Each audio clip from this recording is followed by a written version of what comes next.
makawuono. Kawadhi nyime, johala e chiro magi komba kwano lal maduong' bang' mach muoch kendo wang'o bath chiro no. Majno ne omuoch kar saa 9 otieno makawuono, mabende ne wang'o kuonde uso wuoche machiegni gi wang'a paya ma Lamu mayudore Pumwani. Ka jodak lero ni majno ne olandore mapiyo, gine manomiyo reso mwandu ne obedo matek. Joalago ywak ne piny owacho kaunti ma Nairobi kuom yulo kendo rem keto ikruok motegno, ka gilero ni nyamburko mag nego mach ne odeko donjo kendo pi mondo mi gikuo pi mapiyo mar mondo mi ne gisim majno. Mabiro ka ywak osegol ewi mach mamuoch e kinde ka kinde maonge ikruok mowinjore kuom tend kaunti ewi kedo gi masiche ma apoya.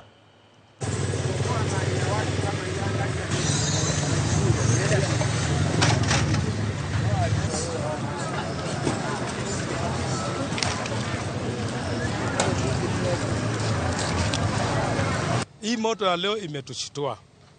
Manake imetendeka siku ambayo ni ya Sunday. Na mara mingi sisi traders ambao mnatuona huwa tunachukua stock on Saturdays. Ndio tujiprepare kuuza on Monday. So hii moto imetukuta kama kila mtu amechukua stock. Kuna wale walikuwa wamechukua stock ya 100,000, 300, mamilioni. Hii eneo hapa hivi kulikuwa na stores, 2 floors of stores.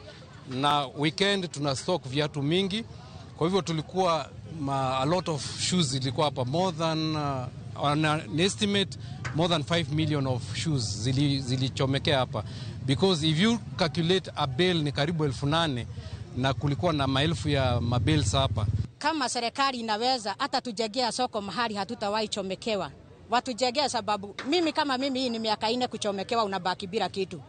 Na ile pesa tunafanyanga kazi huku nao ni ya maroni. Ingine ni ya Sairok.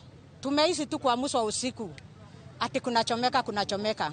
Wafanyikazi wenye tunafanya kazi na wao, tulinunua mizigo jana.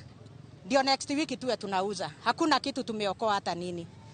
Na tuna watoto shule, tuna watoto university, na tunalia machozi tunasido. Watoto watasoma na nini?